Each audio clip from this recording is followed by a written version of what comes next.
We welcome Justin Rowan, one of my favorite people to talk to on here, and it's timely. We're about 1 week from the NBA heading down to Orlando. I got my Disney hat. I'm giving it the full seal of approval. You know what's so funny, Justin? Things have gone, and I hate to be this guy who's like, everybody's so extreme now, but Yeah. I have my doubts about Orlando and how this is going to work out. I think people are fair to have their doubts about this whole thing. But I see Matt Moore, and I mention Matt Moore so much on this podcast because he's such a beacon for conversation. And someone came at him last week. I couldn't find his tweet amidst all the tweeting he does, but someone came at him and he was posting some plus minus stats or some records. I think he was analyzing the 8 seed. He was just doing a bunch of normal Twitter analysis of what we're looking at when we head down to Orlando. And someone comes at him and is like, "You're doing such a disservice to society for legitimizing this league. Why would you be tweeting about basketball? The writers should be doing everything they can to get this thing shut down." And I'm just like, listen, I'm skeptical of this plan. I'm worried that it's not going to go exactly how they think it is, but I don't blame them for trying it. And No, absolutely not. And I don't know, Twitter does this weird thing when it comes to NBA players where we act like they're coal miners in the 1920s without rights, without representation. We are talking about millionaires and billionaires here. Like it's not like they are just general labor here. And as much as we can have doubts on the situation, I initially really liked the idea, but when you have staff and other people at different tiers that are able to go in and out, I think it gets a little bit risky. It makes me less confident that they're going to be able to pull this off. I do think it's the best idea out of any of the leagues that I've seen kind of put forward. But this is also a calculated risk made by the NBA and the Players. The Players Association and the NBA agreed to it. And you know what? It's a business at the end of the day. I think there's a lot of people that appreciate the fact that the NBA branches out beyond the sport itself, beyond its value as an entertainment entity. Um, but they have to realize at the end of the day, it's a business. It is not about whatever causes are NBA adjacent. Like it just isn't going to be that. And when it comes down to this much money on the line, both sides of the players in the league said that this is a risk worth taking. So, I mean, I'm glad I don't have to make the decision. I'm glad that I can just say, hey, I'd like to watch basketball games. I don't have to weigh the consequences of that decision. In my head, I'm worried about it, but listen, it's out of my control. So all I can really do is hope for the worst because I care more about the outcomes being good than being right or wrong on this situation. and you said it. The players are for it. They approve this plan. If guys want to back out, they're losing what, $90,000. They're gonna be able to leave this bubble. Certainly, I think the biggest problem we're running into right now when it comes to a play standpoint is that these lower tier teams just seem completely out of this. I don't think Spencer Dinwiddie's going to go. Bradley Beal's probably going to play 3 games and ship it back to wherever he lives. Which, I backed the play-in tournament. I was probably wrong because I don't think there's going to be any level of excitement there besides the Pelicans pushing. I guess that was the reason they did it The in the first entire place. thing is just give the Pelicans a shot. And I mean, God, it's a shame it's not like the CFL where you have the crossover in playoff spots because it'd be great to just get the Pelicans over into the 8th seed and in the East and see what's happening. But you know what? That's just not the way the cookie crumbles in this situation. And I just hope everyone stays healthy. I hope it works out because obviously if it works out, it's a massive positive effect for a league I care about a lot. So I think it's a fair thing to say, hey, you know what? If both parties feel it's okay to accept this risk, I wish you all the best. They've done so well too. They got the complex. They got all these different standards of trying to keep people apart. You mentioned coming in and out. That's going to be a problem. But again, I don't Mhm. think the players are going to be mingling with the chefs and having conversations with the room service. And Yeah, I think they understand those risks the same way that we do. I think there's going to be some precautions there that the average Twitter user isn't aware of. Yeah. So I'm excited. I'm ready to see this roll. Once the 8 seed, the play-in tournament, all that stuff's out of the way, and it's going to be done in a pretty condensed period. I think it's just going to keep rolling here, and a lot of this stuff's going to get forgotten. We'll see. There could certainly be a crisis. Like I'm not putting anything past 2020 and this thing getting shut down in a week or two. We'll just have to see how it goes. Now, we're talking decision 10 years later. First off, is this something that's worthy of the amount of 10-year hype that it's getting? I think it is, not necessarily because of what the decision itself meant. I think it was an ushering of a new era. I think the modern NBA that you see is really shaped by this. I mean, look at Kevin Durant going to Golden State. I don't think that that's something that would happen if you didn't have the decision. It really ushered in the era of player empowerment, which I don't think it's fair to give all the credit to LeBron there. I think it's something that you're seeing across sports is players are starting to recognize the power that they have. The other factor in that whole situation is owners in with the new CBA going with shorter contracts that really kind of enabled players to have a little bit more power over where they're going to play. Their trade demands have a little more weight to them. When a guy has a 1+1 deal or a 2-3 year contract, you start to have to factor in those decisions, and it really accelerated the process of team building and teams going all in. So for that reason, I think it is kind of worth going back and revisiting what the decision was.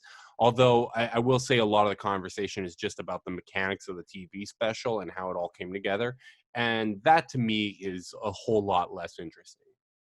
There was a great book about that whole era too. I read it last summer, 2 summers ago, about how that led to the Dirk finals in 2011 and Yeah. his massive, massive victory that completely changed his legacy.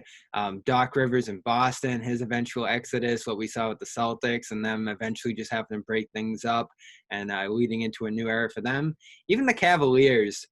So 2010, they were the best team in the East, weren't they? Or was that '09? '09 they definitely were. They had the best record. That was the year 2010, they. they were definitely favorites, I'd want to say, because the Celtics really, like, they faltered in '09 because of the Garnett injury. 2010, Mhm. they come around, have a very good bench, Nate Robinson, Glenn Davis, all that. Garnett's back, rejuvenated, and Perkins is still playing at a high level inside at that point. You got Allen, you got Pierce, Rajon Rondo reaches this new level. So they rally and just dismantle the Cavaliers in that second round series because on the other hand, Shaquille O'Neal doesn't work. Antoine Jameson's not the level of impact that they expected over there. And Oh so my god. And then you had in the middle of the series LeBron shooting left-handed because he had quit. Quit, hurt, whatever you want to call it. It was weird. It was the start of back-to-back really terrible exits for him when you look at 2010 and 2011. 2009, people bring that up as a choking situation, which is absurd when he was averaging like 44 points per game. I think it was like 44, 9-9 against Orlando. He was playing out of his mind. I think that was actually kind of more of a matchup thing. Like we look that back cat. at the Magic now completely differently, given their style of play, what they were doing with the role Mhm. player system, all that. And I think the Cavs actually that year would have given the Lakers a very good series and would have had a shot in that series. But the difference between the Lakers and the Cavs was the Cavs were still playing a very traditional style, where the Lakers had the versatility to go to Lamar Odom, who was their third best player, and countered Rashard Lewis as that stretch four, which was something that the Cavs didn't have in their arsenal, and they tried to address when they picked up Antoine Jameson. But 2010, it's going to be something that just always leaves a sour taste in the mouths of Cavs fans because of, I guess, the uncertainty over what was really going on with LeBron. I mean, people will bring up the Delonte West situation. They will bring up whether or not he actually hurt his hand against Chicago the round before, and that was the reason he was shooting left-handed. But both physically and mentally, LeBron had checked out, and then it was I. You almost wonder how much it really was he needed to get over his own mental hurdles, because you look at the following year and the disaster against Dallas. And it was clear that there was still some mental growth. I mean, we're looking at a guy that was 33 years old, or sorry, 23 years old at the time, which is Really. just absurd when you really consider that. That is amazing to think about. And so they go to the finals in '07. They have phenomenal regular seasons through the end of the decade there. But there was always that faltering out point. And so I think they offer him the 6-year deal, the max. They're trying to get him back. Who knows what they would have been able to put around him? I know they made the push for Bosch. I don't think Dwayne Wade ever would have went there. Yeah. There was just shaky foundation on the case they were throwing at him.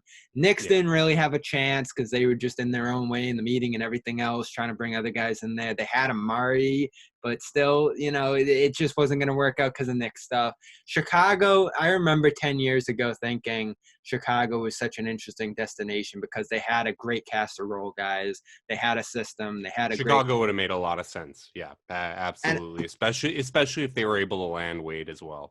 yeah, so that was where I was looking. And then Miami really just emerged within the week or two before. And there was so much momentum. Stephen A was talking about it. So many reporters were pointing in that direction. It was hard to imagine a week before that it was going to be anything but, just because of how much noise there was at that point. Even though the players now are still saying that, like, the day before they didn't know what was going to happen. I think they knew what was going to happen back at the Olympics.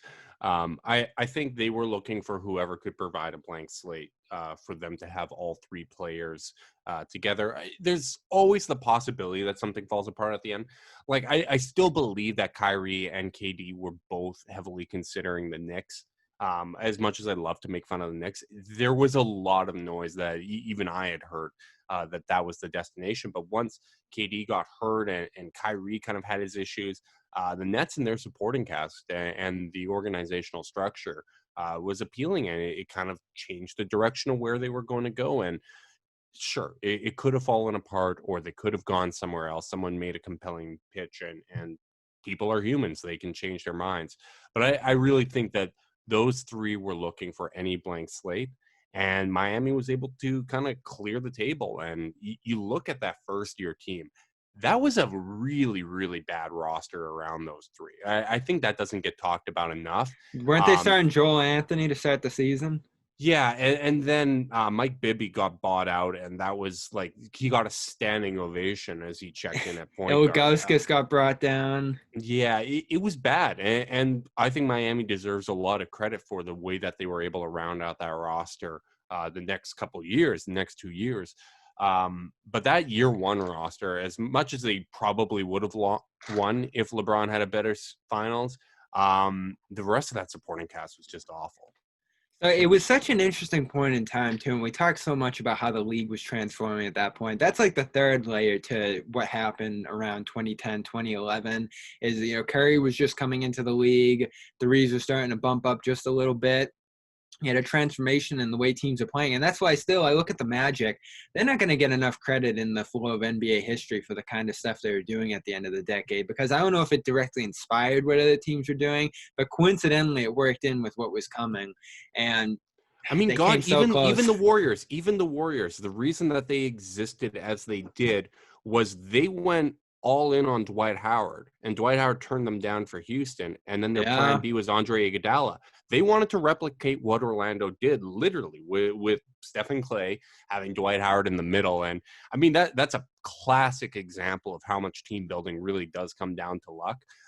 Because, I mean, they tried trading Harrison Barnes and Draymond for Kevin Love. They tried signing Dwight Howard, which would have really hurt their flexibility and their style of play. Like, it really does, as much as they want to claim light years, any team, any champion requires a lot of luck, both in team building and on the route there. Because I mean, you guys know it in Boston. I mean, as much as be written about, as much as we laugh at that big three only getting one title and the way they talk about themselves, there was legitimate opportunities for multiple titles there. The same way there was with this second version of LeBron in Cleveland. But injuries and just the stars didn't align properly. I'm thinking too about the book that could be written about the deals that didn't happen, that ushered in deals that did happen and allowed teams to reach the highest level, because there are so many deals when you look back on it. And I think of the Celtics in particular, some of these draft night trades, Jeff Green, the way that thing worked out, and if Kevin Garnett doesn't follow through after, like deals that didn't happen. I mean, the That Warriors allowed tried to deals trade happen. Steph and Clay for Chris Paul. Yeah. And Chris Paul said that he didn't want to go there, and that's what blew it up. Like, it is just wild looking back at all the different things that could have changed NBA history. So where were you in 2010? What were you doing? Like, what were you doing around this time 10 years I ago? was taking a summer statistics course for my business admin degree. I was following along on my computer. I did not have Twitter at that point. So I was back in college, and I was grateful at that time that decision dragged out as long as it did, the goddamn hour that went on. So I raced home, I ran downstairs, and about 30 seconds after I turned on the TV, I got LeBron announcing that he was going, taking his talents to South Beach. So that was how I experienced that day. Yeah, I think I used to have a TV in my room right where I'm sitting here, and I think that's how I consumed it. I think the other underrated thing about this too is that probably drew a lot of us on the Twitter, because I'm sure at the time a lot of the conversation, speculation, that kind of stuff that was going on around this was happening on there. For us just watching TV and trying to pick it up 30 minutes later, as TV kind of does, you want to get on there and get the first scoop. I remember Shaq, big reason Twitter explodes. He's on there making his jokes, getting his voice out there. I think that drew a lot of people in. But also, like, I was someone who watched First Take around that time, all these different ESPN shows. Those people's voices are on Twitter too. If I want to see what they're saying off the air, I got to get on there. And I'm trying to remember, I think beginning of the 2010-2011 season was probably the time I got on Twitter. So it comes right in line with that. Yeah, I got on, I think, December of 2010, which actually was my girlfriend at the time had convinced me that I needed to get Twitter with the Winnipeg Jets coming back. So that was good times. It actually wasn't basketball motivated at the start, but then I started at that time I was reading a lot of SB Nation sites for my basketball stuff, and then eventually it kind of migrated that way. So we talked about Cavs didn't really have much of a pitch to bring him back. We obviously know what happened the next year, the record losing streak. That ushered into Kyrie, which was a different trade. That was Baron Davis. And then you had a separate pick that year too that kind of started the genesis of what would be him coming back. But, no one really knew it at that time. I'm sure you and the other Cavs fans had to think that this was just the end forever, and maybe we get lucky with the draft pick. Oh, no. After Kyrie and Tristan were drafted, I was the one saying that LeBron was coming back in 2014. You mentioned just off the weight of them getting drafted. Oh yeah. I was pitching the conspiracy theory that LeBron had an agreement that he was going to come back 4 years after they restocked the cupboard. Matt Moore. This is how you were feeling. Crazy. This is how you were feeling during the 28 game losing streak or whatever. No. It was the following year that once you get the started picks. Really pitching. All right. It. Yeah.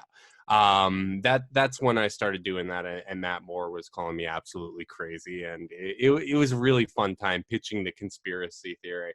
Dan Gilbert's letter was just to throw people off the scent for the agreement that they had. And hey, I mean, if you want to go down conspiracy theories, I think that LeBron secretly owns a piece of the Cavs as part of him coming back as well. So that's something that there's been a fair amount of talk about. Even with him leaving after, huh? Mm-hmm. Oh yeah. I mean, the Lakers deal. Now we're going completely down my conspiracy theories, but I do think that him signing that lifetime deal with Nike, there was a part that he had to go to the Lakers for that contract over $1 billion. Hey man, the shoe companies, you got to remember, they are the primary employers. They 100% got KD in Golden State to undermine Under Armour. Then they got him to New York. They get LeBron to their other big market in LA. It's follow the money with the shoes is all I gotta say. They are the ones getting them through a quarantine like right now. So we did go down quite a rabbit hole right there. Oh yeah, I will absolutely. I will derail any podcast once you start talking about shoe brand rabbit holes. Oh man. So yeah, now that I think about it, I opened the show skeptical. I'm like, there's so much talk about this decision, but whether it's life, consumption, what happened in the league, there really were so many legacies to this. Like Yeah. everything as we know it now branched off of that one decision. But looking at the Heat and what they accomplished, 2012, I'm still stunned that series didn't go longer.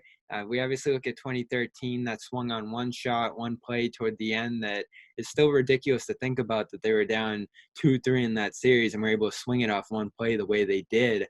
But ultimately, we look at what he did in Miami. And 2014, they lose badly. 2011, they lose pretty badly. 2013, definitely could have gone the other direction. Yeah. And like so many different moments at the end of that series. I still call that the series of the decade, by the way. I lean a Oh, little that's bit that's one toward of the that most one. entertaining basketball series I've ever seen. That's A my little favorite ahead of basketball series. 2016. That's my favorite basketball series of all time when we're talking about just pure entertainment. I think the Spurs team that lost in 2013 is the second best team to ever not win a title, behind the 73 win Warriors. That was such a damn good team, and you know what? That's actually probably part of the legacy of the decision. Is you look at that Spurs team, without Miami in place, that could have been their signature dynasty run where they start to win back to back, maybe even three-peat titles. Because they certainly had a shot against OKC as well, blowing a 2-0 lead. That was one hell of a roster.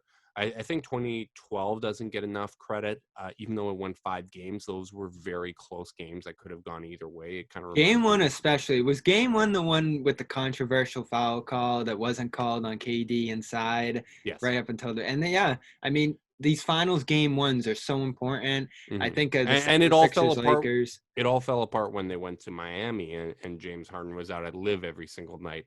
But you know that's part of the whole advantage of the bubble there. If you're looking at Houston, is that's not really going to be an option for Harden. But you Stephen know, A had a few comments about. yeah, it's valid points. I almost wonder. You remember this? We mentioned Dwight Howard in Houston before. Remember that series where Harden hit a game winner and everybody on the bench just looked dejected, like it was the worst thing that had ever happened to them. If you don't remember, look it up. It's hilarious. They were all ready for their playoffs to be over and for them to go on vacation. I wouldn't be surprised if you saw the same thing this year, where it's like, well, shit, like I'm done with this bubble. We're going to tank this, and I'm going to Cabo or wherever. Quarantine be damned. I wonder where the line is for teams that actually want to be there. I mean, obviously, Lakers, Clippers, Bucks, and then you could maybe shoe in Toronto, No, Toronto definitely wants Boston, to be there. Yeah, Toronto, and Boston. I think those teams definitely want to be there. yeah, I mean, those teams are definitely on a second tier, but believe they can win. And then the Denver. cutoff line probably has to be somewhere down around the 6, 7, 8 seeds. It's so interesting the mix of teams that are going to be down there and who is dedicated to winning, who isn't. Like that really is what blows up this regular season stretch and then the playoff tournament because it fixates on teams that really don't gain much by pushing through the 8 games and then into the playoff seed. I feel so stupid for saying this because I pushed the playoff playing series like crazy. I didn't want the group stage. I didn't want all of that stuff.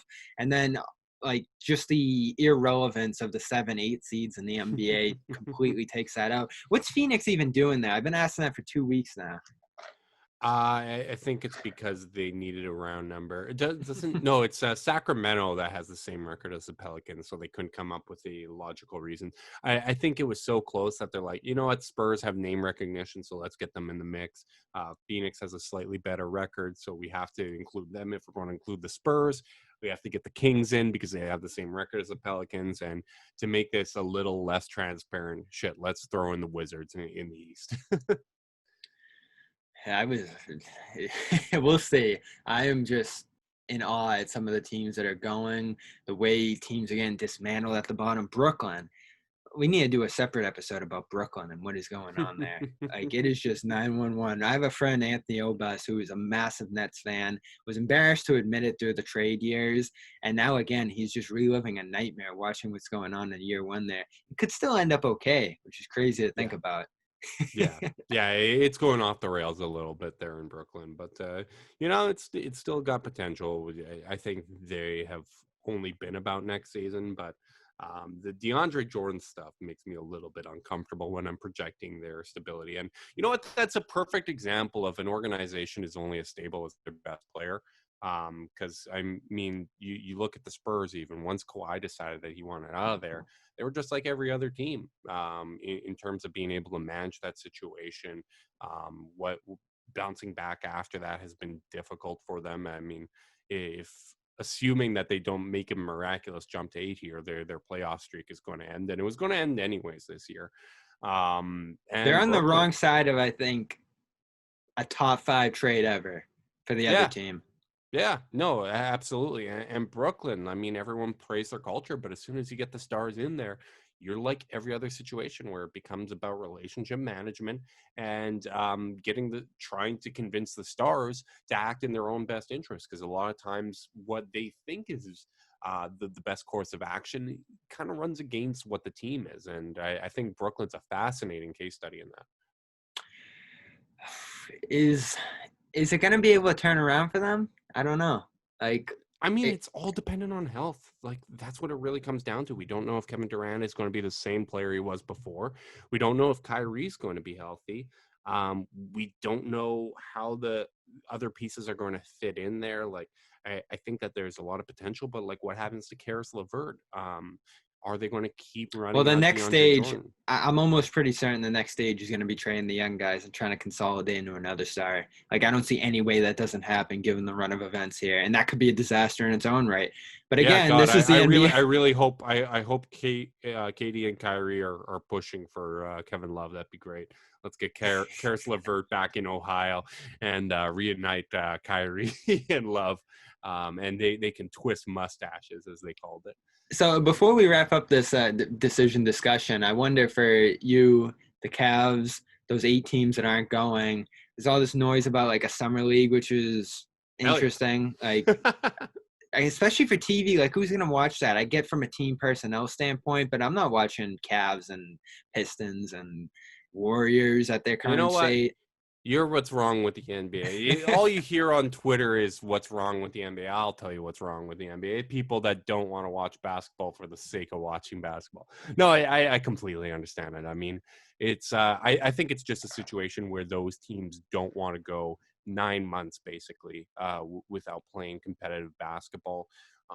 One of the things I've kind of lamented when it comes to the Cavs is even though those post All-Star break stretches when you're a bad team are usually a little bit misleading, they do give you some hope. You get to have a little bit of fun. Like last year, it was Colin Sexton was terrible up until the All-Star break, and then he finished strong, and then you kind of had something to look forward to there. We didn't get that from a Cavs perspective with Darius Garland and Kevin Porter Jr. It would have been nice to see them as they got a little bit more comfortable after they've pushed through that rookie wall.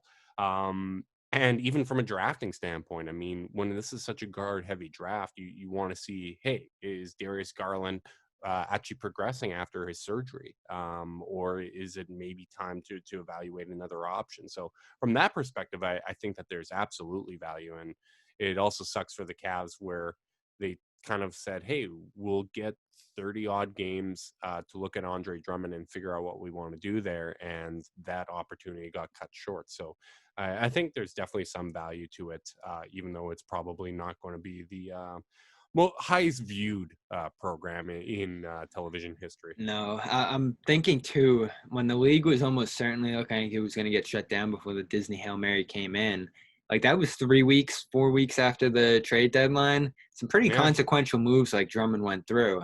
So I was Yeah. like, that really screwed a lot of the teams that went through with that. And even the Wizards now looking back and not moving Bertans, and looks like Yeah. he's going to almost inevitably move on from there when they could have done something with him. It's a tricky situation for a lot of those lower rung teams that made some moves toward the future. The Drummond one always puzzled me though. Like, is he part of the Cavs going forward? So here's my gut instinct. I think He's gonna get another big deal. not this summer. He's not going to get a big deal this summer. He's going to take his player option. I think what the Cavs wanted to do was try him out, see if he could buy in.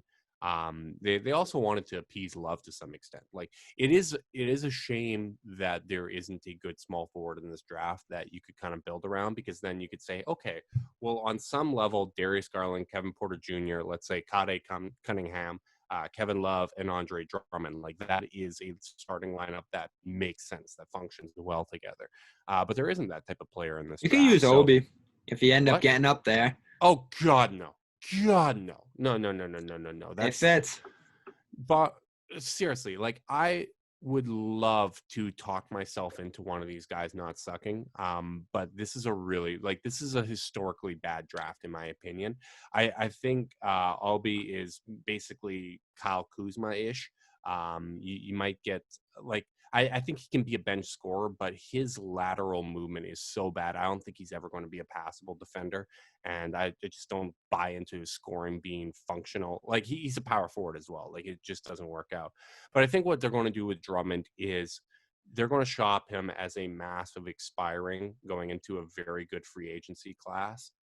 Where a lot of teams are going to want shots at these free agents. It's a very long list of guys. And especially if Giannis doesn't take an extension and he's available, using Drummond as a rental, because he does have value as a player. I actually don't hate him as a player. I think that he has value, but having him for the stretch run post All-Star break for a team, and then for him to come off the books and you clear $30 million of space, whether that to be to acquire your first star or to get room for a second star so you can pitch a kind of Miami-like situation, I think that's going to have some appeal. So I really do think that that's where the Cavs are going with this, more so than actually trying him out for themselves. Does the Miami run LeBron 2 titles ultimately a success or failure? It's definitely a success. I think 2011 was definitely a failure. If you're looking at it, the series that they should have won, I mean, they were only favored in one series, right? And for them to come out with 2 titles, I think was ultimately a success. I think the Spurs teams were just flat out better than them, especially in that 4th year where Wade and Bosch just really weren't themselves anymore. I definitely think that it was a success. 16 Cavs or 12 Heat? Probably 16 Cavs. I will say this: I think 2017 was still the best Cavs team. I definitely think that was the best roster they ever put together. They don't get enough credit, I think, at that height in Cleveland through the second run. That was a really good team. I mean, Zach Lowe says the same thing, that 2017 was the best team that they put together, because that was a historically great offense that could turn it on defensively. The biggest problem in 2017 in the finals was Tristan Thompson being hurt. His body had just finally broken down after playing deep into July every year and then playing with Team Canada as well. And I mean, David Griffin, I've talked to him before about this, where he said like his regrets basically in 2017 was not getting Kyrie a backup point guard early enough in that season and not having a backup for Tristan. Like once they let Mozgov walk, there wasn't a plan B and Tristan had to play through a lot of injuries. If he was healthy in 2017, I don't think they would have won. Like I think that Warriors team was probably the best roster ever put together. And Durant alone, what he was doing in those finals. The 2017 Cavs could have beat the 2018 Warriors because that team was vulnerable because they just weren't bought in the same way. Like once Durant had won a title and didn't get the accolades he wanted, they stopped playing Warriors basketball. But 2017 was the ultimate kind of combination of them playing that perfect ball movement offense. Everybody bought in defensively. Like that 2017 team is 100%, in my opinion, the best. And they grabbed the game too against what might have been the best team ever. So you gotta. That's right, something. and there was a missed like the Kevin Durant shot, like his iconic shot over LeBron. That came right after Kyle Korver missed a wide open 3-pointer in the corner. Like that could have gone 6 games. Yeah, the 17, 18 especially too. The Cavs role guys just really turned sour. I'm still, and this is a given. This was the height of our conversations in 18. Was during that Celtics Cavs Eastern Buddy, Conference that Finals. Cavs team should have lost in the first round, 2018. Like they 100% should have lost in the Brutal. first round. Thank you so much for gift wrapping that series at the end because that Boston team 100%. And actually, you know what? I know you guys have a complicated relationship with Kyrie, but year one, Kyrie was very good with the Celtics. He Like was, and I loved watching him. I turned they on were him to good some with him. degree. And if he like they could have lost in the first round of Milwaukee that year as well. And I almost think if they would have lost to Milwaukee in the first round, the relationship wouldn't have soured the same way with Kyrie. And the other factor is if he would have stayed healthy, that team is 150% making the finals, and that completely changes how Boston feels about themselves. But I just think there was a lot of second guessing, especially with Hayward coming back and Yeah, starting immediately. if I'm gonna pull a U, I think things soured on the Kyrie front with the situation the second Hayward got hurt. Yeah. Like No. that was the genesis of everything that turned from the way they were playing, the lineups, the rotations, and then eventually Kyrie just gets taken out of the fold there. It's so similar how he went out of the fold year one in Boston to what we saw with him this year in Brooklyn. It's such a similar circumstance too, given the Mm-hmm. coach, given the young players and the success that they had before. I mean, Brooklyn didn't have nearly the level of success that the 18 Celtics did, but it Right. was very similar in many different ways. Man, Kyrie, what a year or three that he's had now, given the recent comments, given what went He's wrong in talented, but Boston. there's a lot of things off the court that get in his own way, and it's unfortunate. I It's mean, injuries too. I mean, we just talked well, about like the you injuries. know what? Honestly, at this point, I lump off the court injuries Yeah. with that as well. So I'm interested. So off the legacy of the decision is the final question I get for us today.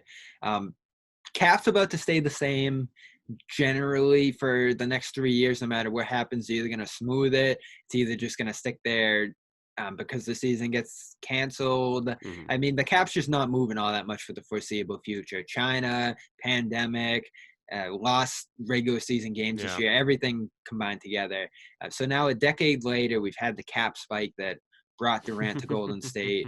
Um, Cap flexibility gave the Heat the chance to put what they did together there. And then teams are always going to have a tough time rejecting trade demands like Paul George's, Russell Westbrook's, Yeah. Anthony Davis. So guys are going to be able to move. But given the cap circumstances for years to come now, like, are we kind of set for a little bit with what we're looking at in terms of stars and where they are and, where they're going to be able to go now? Like, I was talking to Nick Joso about this. Like, he thinks this is going to be a chance for teams to kind of reclaim that control over their rosters, over their players.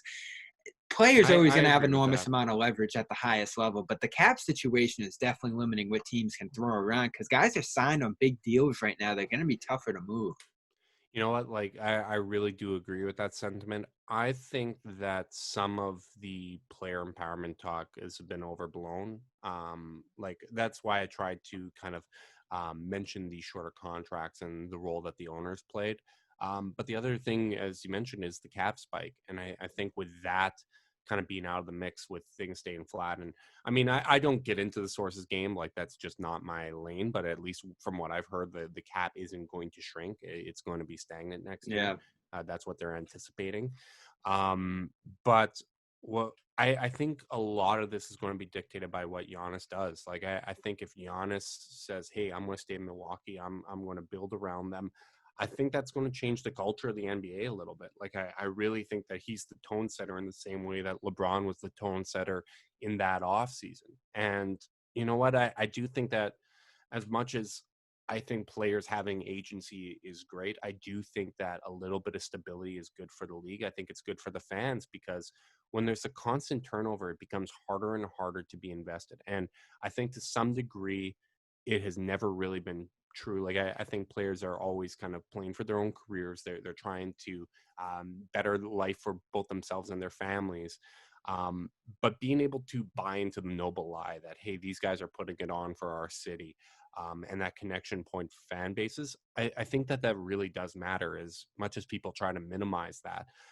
So some stability, and for the solution for a team not getting over the hump to be, we have to go get a star. We have to either trade a star because you're never getting over the hump, so you got to get rid of the guy, or we need to go get a star. For the solution to once again change back to, hey, we need so and so to get better at this, that, and the other thing. We need growth from here.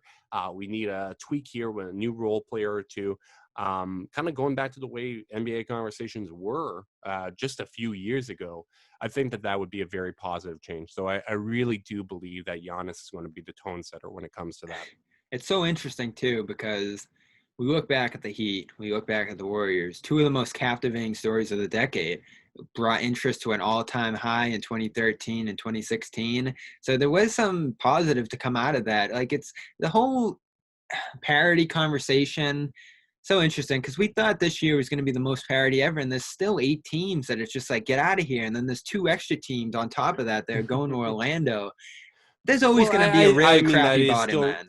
that is still parity compared to only one team having a chance if they were healthy. Like We Toronto thought was that it. in those years, though, and then they didn't.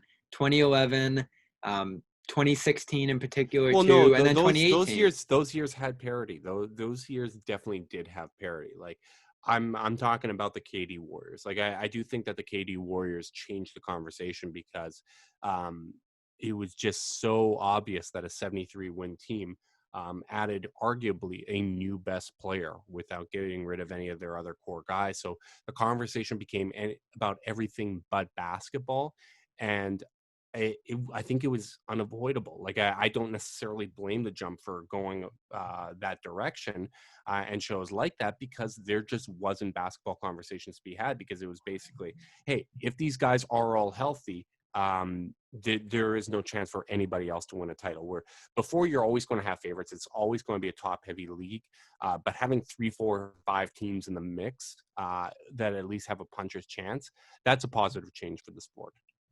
Justin Rowan, always good conversation when he's on Dome Theory. Thanks for being here. No problem, man. Thank you so much for having me.